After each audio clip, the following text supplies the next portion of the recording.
अरे 400 पे लड़ नहीं रहे यार, पार कहाँ से हो जाएंगे? जो लड़ नहीं रहा 400 वो पार की बात कर रहे हैं। कैसी बात कर रहे हो यार? मजाक बना दिया लोकतंत्र का इन लोगों ने। नए नए नारे दे देंगे, नई नई बातें कर देंगे। कभी 15 लाख आ रहे हैं, कभी 5 लाख की 5 ट्रिलियन की इकोनॉमी हो रही है।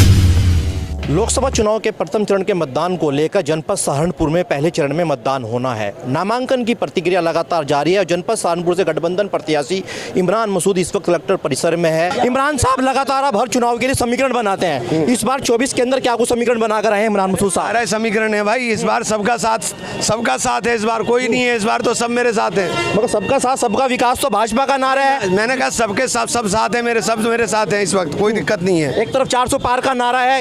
इमरान मसूद साहब के लिए क्या कुछ बेनिफिट रहने वाला है इन चीजों के लिए?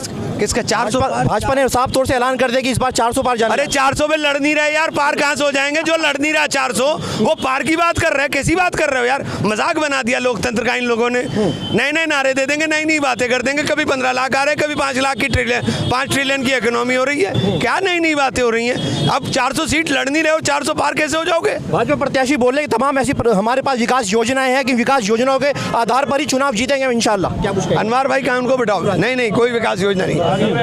डॉक्टर शाहबाज आलम फलाउदा। डॉक्टर साहब कैसे देखते हैं इस बार के चुनाव को? लगातार कई चुनाव लड़ने के पश्चात इमरान मसूद साहब उस मुकाम तक नहीं पहुंच पा रहे। कितने कुछ आश्वस्त हैं इस बार?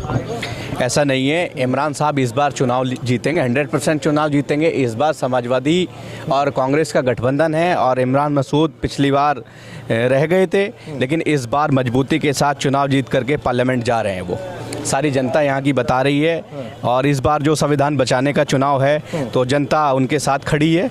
इस बार इमरान मसूद ज़रूर जीतेंगे। डॉक्टर साहब कैसे देखते हैं इस बार बीजेपी का नारा है कि इस बार 400 पार, तमाम आप देखते हैं तमाम विकास योजनाएं हैं और एक तरफ आप देखते होंगे कि लगातार इमरान मसूद साहब कहीं ना कहीं जब चुनाव लड़ते हैं तो हिंदू मुस्लिम चुनाव बनकर रह जाता है। ऐसा नहीं है, इमरान मसूद साहब के साथ सभी आदमी हैं और इस बार ये बीजेपी ने जो नफरत का माहौल खड़ा कर दिया है, एक चीफ मिनिस्टर को उठा करके जेल में डाल दिया है। बीजेपी का यही काम है, यही नारा है उनका, डिवाइड कर दो, बांट दो हिंदू मुसलमान। सिर्फ इसके अलावा कुछ और काम नहीं कर पा रहे हैं। एक तरफ बसपा प्रत्याशी माजिद अली को भी आप देखते होंगे चुनाव मैदान में उतार दिया है बहन जी ने, तो लगता है कहीं ना कहीं इस बार जो है माजिद अली कहीं ना कहीं जो है आपके लिए खतरा साबित होंगे।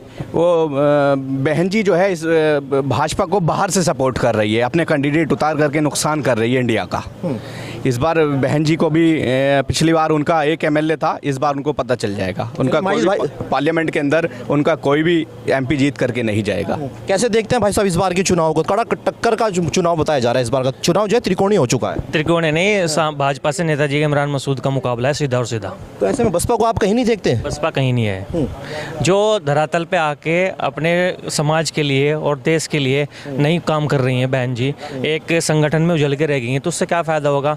बसपा तो फाइट में ही नहीं है, सीधा और सीधा नेताजी का बीजेपी से मुकाबला है। साफ तौर से कह दे कि बहन जी किसी पार्टी से गठबंधन नहीं करेंगे और अकेले अपने चुनाव पर दम पर चुनाव लड़ेंगे। कैसे देखते हैं इन चीज़ों को? जी शून्य पर रहेंगे, शून्य पर रहेंगे। उन्हें गठबंधन में आना चाहिए था। पिछले लोकसभा चुनाव में आपने देखा हो गठबंधन प्रत्याशी हाजी फजलुर रहमान साहब जीते यहाँ पर, तो इस गठबंधन से जीते थे। इस बार इंशाल्लाह इमरान मसूद साहब जीतेंगे।